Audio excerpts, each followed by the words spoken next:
दर्शकगण यति बेला हामीसँग हुनुहुन्छ इमानुएल चर्चको अध्यक्ष एवं सिनियर पास्टर हुनुहुन्छ।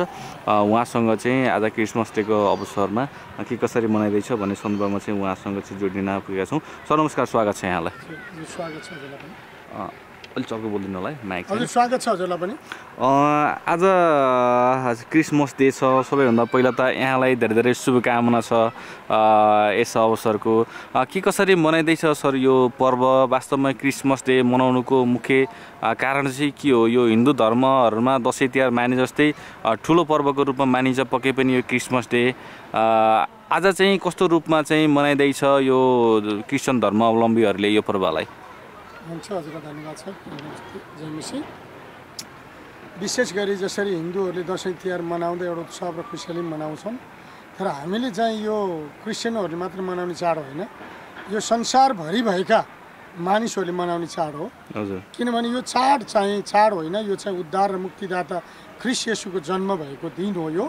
त्यसै भएर आज 2023 अब लाग्दैछ, त्यही भएर यो एउटा ऐतिहासिक कुरा पनि हो, जसले गर्दाखेरिमा आज विश्वभरिका जति पनि 6 खरब मानिसमध्ये 3 खरबभन्दा धेरै मानिसले येशू ख्रीष्टलाई या क्रिसमस विशेष भव्य र सभ्यसित मनाउँदछन्। तर हामीले त्यसरी मनाएका छैनौँ। हामी हेऱ्यौँ भने ठुल्ठुला सुपरमार्केटतिर, ठुल्ठुलो देश विकसित देशतिर गयौँ भने त्यहाँ एउटा सेन्टा क्लज अनि एउटा क्रिसमस ट्रीहरू सजाएको कुराहरू हामी पाउँदछौँ। तर यहाँ हामीले एउटा सानो क्रिसमस ट्री राखेका छौँ। तर हामी आफै एउटा ख्रीष्टको जन्मदिनको उत्सव र खुसियालीमा हामी सबै मिलेर आफू हात्तीमालो गरेर अनि एउटा सानो भोज लगायत सम्पूर्ण दर्शकहरूलाई या मण्डली परिवारहरूलाई बोलाएर अनि उहाँको जन्मदिनको उत्सवमा अनि केक काटेर हामी मनाएका छौँ।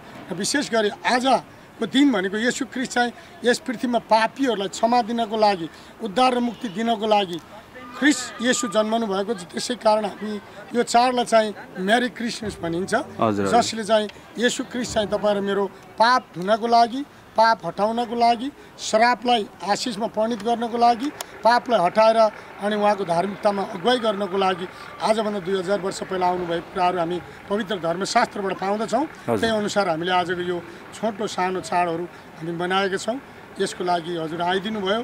विशेष हाम्रो मिडियाको नाम के भन्नुभयो? तनहु तरङ्ग मिडियालाई धन्यवाद गर्दछौँ। अनि आउँदा दिनमा पनि तपाईँहरू यसरी आउनु होला, हामी तपाईँलाई स्वागत गर्छौँ। यो धार्मिक कुराहरू होइन, यो धर्मयुद्ध, यो धर्म कुरा आउँदैन, यो चाहिँ जीवन परिवर्तन कुरा आउँछ, जसले गर्दाखेरि हरेक मानिसहरू चर्चमा अटाउँछन् र ख्रीष्टको जन्मोत्सवमा हामी सबै रमाउन सक्छौँ। यो क्रिस्चियनले मात्रै मनाउने चाड होइन, यो हिन्दू, मुस्लिम, बुद्धिस्ट, अन्य जाति, नास्तिकहरू, किराँतीहरू, आदिवासी जनजातिहरू र क्रिस्चियन सबैले मनाउने चाड हो। यसलाई चाहिँ मुक्तिदाता ख्रीष्टको जन्म भएको उत्सव भनिन्छ। जस्तो कि म थोरै प्रश्न गर्न चाहेँ यहाँलाई, यो क्रिस्चियनहरूमा पनि विभिन्न चाहिँ यो गुटहरू निक्लिएका छन्। कसैमा चाहिँ माला लाउन हुन्न भन्ने सुनिन्छ, कसैमा अबिर लाउन हुन्न, पूजा हुन भन्ने सुनिन्छ, कोही चर्च भन्छन्, कोही मण्डली भन्छन्, कोही पिता परमेश्वर भन्छन्, कोही माता भन्छन्। वास्तवमा चाहिँ यो धर्म चाहिँ कति प्रकारको छ र यो चाहिँ मान्ने चाहिँ कुन हो, वास्तविक के हो भन्ने त केही थाहा नै भएन। किनकि चाहिँ क्रिस्चियन भनेको छ अनि कोही चाहिँ फरक फरक प्रविधि, फरक फरक व्यक्ति अनुसारको फरक फरक रीतिरिवाजमा चाहिँ मानिएको छ। यो चाहिँ वास्तवमा के हो सर? यो वास्तवमा तपाईँले प्रश्न गरेको ठिक हो। किनभने जस्तै हिन्दूहरूले कसैले रामलाई, कसैलाई कृष्णलाई, कसलाई उनीहरू आफ्नो प्रकारले मान्छन्। बुद्धिस्टहरूले नै आफ्नो प्रकारले मान्छन्। माङ भन्ने बुद्धिस्ट भन्ने गौतम बुद्ध मान्छन्। त्यसरी क्रिस्चियनहरूमा चाहिँ मात्र येशू ख्रीष्टलाई मुक्तिदाता भनेर मान्दछौँ। तर अरू धेरै सम्प्रदाय छन्, रोमन क्याथोलिकहरू, प्रोटेस्टेन्टहरू, माता मानी यहोवाका साक्षीहरू, धेरै प्रकारका सम्प्रदाय छन्। तर उनीहरू आफ्नो हिसाबले कसरी मान्छन् त्यो हामीलाई त्योसित छैन। र हामी एउटै कुरा मात्रै मान्छौँ कि येशू ख्रीष्ट मेरो लागि कल्वरी क्रुसमा बलिदान हुनुभएको, उहाँ मेरो लागि मारिनु भएको, मेरो लागि गाडिनु भएको, मेरो लागि तेस्रो दिन उहाँ जीवित भई उठ्नु भएको, मेरो पाप धुनलाई, मलाई बचाउनलाई येशू आउनुभएको। त्यसैले हामीले पिता परमेश्वर, पुत्र येशू ख्रीष्ट र पवित्र आत्मा तिरेक एउटै परमेश्वरलाई हामी मान्दछौँ, जो तिनटै एउटै हुनुहुन्छ। त्यसैले हामी उहाँको बाइबलले जे भन्छ त्यो चाहिँ हामी मान्दछौँ। हामी पितालाई मात्रै, पुत्रलाई मात्रै, मातालाई मात्रै हामी मान्दैनौँ। हामी मातालाई त मान्दैनौँ, हामी पिता, पुत्र, पवित्र आत्मा तिरेक परमेश्वरलाई हामी मान्दछौँ। तपाईलाई हेर्नु पर्दाखेरि पक्कै पनि तपाईँ हिन्दू धर्मावलम्बीको कोखबाट जन्मिनु भयो होला। अहिले यो क्रिस्चियन धर्ममा चाहिँ कसरी प्रवेश गर्नुभयो र तपाईँ यो धर्ममा प्रवेश गरेको चाहिँ कति भयो? मेरो उमेर 13 वर्षको हुँदादेखि मैले बाइबलका टेक्स्टहरू पढ्ने काम गर्थेँ। हजुर, म एक प्रकारको एउटा टुरो थिएँ। 7 वर्ष मेरो बुवा बित्नु भएको। हजुर मेरो आमा लाठी हुनुहुन्थ्यो, बोल्न सक्नुहुन्थेन। हजुर हजुर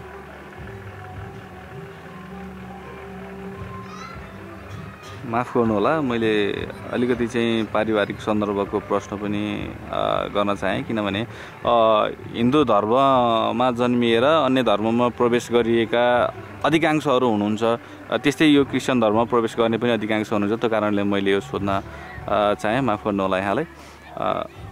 अनि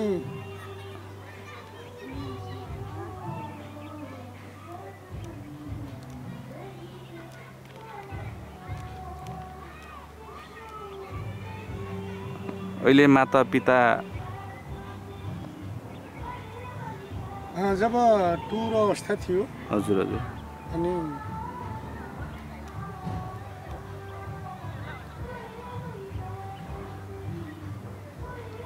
मानिसहरूमा आशा गरिन्थ्यो, हजुर हजुर वास्तवमा मानिसमा स्वार्थ मात्र थियो।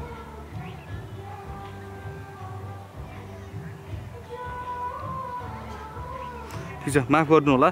यहाँको विगतका दिनले अलिकति चाहिँ यहाँलाई भावुक बनाउन पुग्यो। ठिक छ, यहाँलाई यो क्रिसमस डेको धेरै धेरै शुभकामना। हिजोको दिनमा पक्कै पनि कुनै पनि बाटो र विकल्प नभएको खण्डमा यो धर्मले नै तपाईँलाई आज यो स्थानसम्म आइपुर्याएको छ। आज अध्यक्ष समेत हुनुभएको छ, यहाँ प्रमुख चाहिँ पास्टर बन्नुभएको छ। त्यति मात्र होइन, मलाई अहिले परमेश्वरमा आएपछि हजुर मैले जब मानिसहरू हेर्थेँ, मानिसहरूमा सबै स्वार्थ थियो। मठ मन्दिर मस्जिदतिर मूर्ति मात्रै थिए, हजुर मेरो सहयोगी कोही पनि थिएनन्। हजुर हजुर जब प्रभुलाई मैले पाएँ, मलाई सद्बुद्धि ज्ञानहरू आइपुग्यो, अनि म असल बाटो हिँड्नुपर्छ, अनि म बाइबलले त्यही कुराहरू सिकाउँथेँ।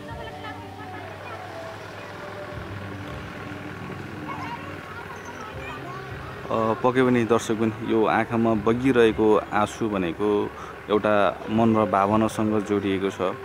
हामी विभिन्न धर्महरू मानेका छौँ, विभिन्न रीतिरिवाजहरू, विभिन्न चलनहरू गरिरहेका छौँ, तर सबैभन्दा ठुलो भनेको मानवता हो। मानवता कुनै पनि धर्मले पाप गर्न भनेर सिकाएको हुँदैन। यसरी नै उहाँलाई विगतका दिनहरूमा भएका पीडाहरूले आज यी आँखामा आँसुहरू झारिरहेका छन्। माफ गर्नु होला दर्शक पनि, किनभने मैले चाहिँ यो सोध्नै पर्ने प्रश्न थियो र अब मैले त्यस कारण चाहिँ यहाँलाई सोध्न पुगेँ। यहाँको आँखाबाट आँसु बगिरहेको छ, माफ गर्नु होला सर। यसको उत्तर दिन चाहनुहुन्छ भने कृपया। जब म जतासुकै खोजेँ, त्यो पनि केही पाइनँ। अनि टुर अवस्था थिएँ, अनि मलाई बाइबलको वचनले ढाढस दिन्थ्यो। अनि म भरोसा गर्थेँ, एकजना टुर हो, अनि धेरै दुःख पाइयो। जब प्रभु पाएँ, पछि मेरो जीवनमा परिवर्तन आयो। परिवर्तन आइसकेपछि म प्रभुको वचन बलियो हुन थालेँ। मैले होमवर्क गर्न थालेँ, मैले पढ्न थालेँ शास्त्रहरू, मैले गीताहरू वेदहरू पनि पढ्न थालेँ। मसित भागवत गीता छ, यथार्थ गीता छ, अनि मसित वेदहरू पनि छन्, मसित अरू धेरै पुस्तकहरू पनि छन्। अनि पढ्दै गएपछि अनि प्रभुको वचनले मेरो जीवनलाई परिवर्तन गर्यो। अहिले मैले परमेश्वरलाई पाइसकेपछि म एउटा वैदेशिक रोजगार गरेर पनि अहिले म परमेश्वरको एउटा आशिषले म यो ठाउँको इमानुएल मण्डलीको पास्टर र व्यासनगर इसाई समाजको अध्यक्ष छु। त्यति मात्र होइन, मैले एउटा वैदेशिक रोजगार गरेर कमाएर अहिले मेरो 2टा छोरा सिभिल इन्जिनियर बनेका छन् प्रभुको आशिषले। एउटा छोरी नर्स, स्टाफ नर्स छन्, उनी अहिले अस्ट्रेलियामा छिन्। मेरा 2टा छोरा यहीँ सिभिल इन्जिनियर छन्। तर परमेश्वरले दिएको आशिष मानिसमा, मठ मन्दिरमा, मस्जिदमा भरोसा गर्दाखेरि मेरो कहिले पनि मात्र आँसु मात्रै आयो जब प्रभुलाई भेटाएँ, अनि मेरो यो खुसीको आँसु बगेको। हस् बस्नु। हस्, धन्यवाद। यहाँसँग अझै भलाकुसारी गर्ने, अझै विभिन्न अब यो धर्मसँग रहेर अन्य जिज्ञासाहरू, दर्शकहरूको जिज्ञासालाई सोध्ने रहर थियो, तर पनि यहाँलाई विगतका दिनले भावुक बनायो। तसर्थ म यहाँहरूबाट छुट्न चाहन्छु। हस्, तपाईँलाई मन दुखाएँ। अब हिजोको दिनहरूलाई चाहिँ तपाईँले सम्झिनुभयो, एकदम हिजोको दिनलाई सम्झिएर आज तपाईँको आँखामा आँसु ल्याउन बाध्य हुनुभयो, त्यसको लागि क्षमा प्रार्थी छु।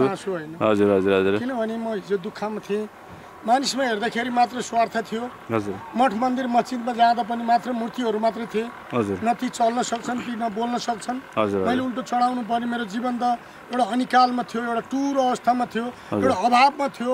मेरो सहारा त कोही थिएन। जब प्रभुको शिक्षा पाएँ, उहाँको वचन मैले खाएँ, जब वचन म पोख्त पाएँ अनि म एउटा पौष्टिक आहार जस्तो अनि मलाई सङ्घाइ भयो। म धेरै रीतिरिवाजहरूबाट धर्म कर्महरूबाट मैले छुटकारा पाएँ। म सही बाटो हिँड्नुपर्छ, मैले मेरो बालबच्चालाई ठिक ट्र्याकमा ल्याउनुपर्छ। सबैभन्दा धन दौलत सम्पत्ति कमाएर एक दिन छोडेर जाने हो, तर मैले कुन बाटो हिँडेको छु र मेरो परिवारलाई कहाँ डोर्याउनु पर्छ भन्ने विशेष गरी मानिसको चाहिँ एउटा सबभन्दा महत्त्वपूर्ण यो हो। त्यसैले मैले प्रभु येशूलाई मेरो मुक्तिदाता भनेर विश्वास गरेको छु। आज मेरा छोराछोरीहरू, मेरा साडु भाइ साडु दाइ अनि दिदीका परिवारहरू, ससुराली परिवारहरू, आफन्तजनहरूले पनि प्रभुलाई चिनिसक्नु भएको छ। यसमा म गर्व गर्छु। म जुन एउटा भावुक भएँ, त्यो भावुक चाहिँ मेरो विगतका त्यो दुःखका कुराहरू थियो। अहिले मलाई परमेश्वरले यति आनन्दको जीवन दिनुभएको छ कि मैले अहिले कुनै पनि ठाउँमा गएर आज म कुनै पनि धार्मिक सम्प्रदाय राजनीतिक दलहरूसित बसेर एउटा साँच्चै नै परमेश्वरको वचन चाहिँ सत्य हो, उहाँको जीवनबाट मेरो जीवन यहाँ आएको छ। हुन त धेरै मान्छेले धेरै प्रकारले धन सम्पत्ति कमाउँछन्, इज्जत मान मर्यादा कमाउँछन्, देशको राष्ट्रपति प्रधानमन्त्री पनि बन्छन्, तर तिनको ल्याङफ्याङ तिनीहरूको परिवार कहाँ छ, तिनको अवस्था के छ, तर म कहाँ छु र मेरो परिवार कहाँ छन् भन्ने कुरा मलाई परमेश्वरले ठिक ठाउँमा डोर्याउनु भएको छ। त्यसैले म गर्व लाग्छ। मैले सम्पत्ति कमाएकोमा, मैले मेरो छोराछोरीहरू पढाएर ठुलो बनाएको भन्दा पनि मैले प्रभु येशूलाई भेटाएको छु र मैले प्रभु येशूबाट पाएको शिक्षा चाहिँ मेरो परिवारलाई हस्तान्तरण गरेको छु र उनीहरूले सिक्छन्। अब गलत बाटो उनीहरू कहिले पनि पुग्न सक्दैनन्। उनीहरू बाइबलको वचनमा रहिन्जेल ठिक बाटोमा हिँड्छन् भन्ने मलाई चाहिँ पक्का भरोसा छ। पहिलो कुरो परमेश्वरमा, दोस्रो कुरो आफ्नो परिवार र अनि मण्डलीमा। हस्, अन्त्यमा यो तनहुँ तरङ्ग टेलिभिजन हेरेर बस्नुहुने दर्शकलाई के भन्न चाहनुहुन्छ र आज क्रिसमस डेको उपलक्ष्य पनि रहेको हुँदा यो धर्मावलम्बीहरूलाई चाहिँ के भन्न चाहनुहुन्छ अन्त्यमा? सम्पूर्ण धर्मावलम्बीहरू, जुनसुकै जाति र धर्म माने पनि हजुरहरूलाई मेरो अभिवादन, नमस्कार, जय मसीह। अनि तपाईँहरू जुनसुकै अवस्थामा हुनुहुन्छ, मैले बोल्दै गर्दाखेरि धर्ममा आक्षेप लगाएको छु भने मलाई क्षमा दिनु होला। किनभने हामीले धर्म परिवर्तन गरेका हौँ, हामी जीवन परिवर्तन गरेका हौँ। ख्रिस्टले धर्मको कुरा गर्नुहुन्न, उहाँले चाहिँ जीवनको कुरा गर्नुहुन्छ। त्यसै नि यो जुन तनहुँ तिरङ्गा जुन मसित अहिले बोल्दै हुनुहुन्छ हाम्रो मिडियालाई म धन्यवाद दिन्छु। तपाईँहरूले आज आएर हाम्रो दुई शब्द सुनिदिनु भयो। क्रिसमसलाई तपाईँले साँच्चै नै एउटा अस्तित्वमा ल्याउने एउटा प्रयास गर्नुभयो। हामीले धेरैचोटि सिडिओहरू, मेयरहरू अनि वडा अध्यक्षहरू अनि डिएसपीहरूलाई हामीले चिठी पठाउँदाखेरि उहाँहरू आउनुहुन्थेन, तर आज मिडिया आएर एउटा प्रभु येशूको सुसन्देशलाई बोल्ने अवसर र एउटा आफ्नो पीडा एउटा दर्शाउने समय दिनुभएको लागि मिडियालाई पनि धन्यवाद छ। अनि तपाईँले जुन सोधिदिनु भयो, यसमा मेरो गल्ती भयो भने मलाई क्षमा दिनुहोस्। यस मेरो भावुकबाट तपाईँहरू बुझिदिनुहोस्। हस्, नमस्कार, जय मसीह। हस्, धन्यवाद।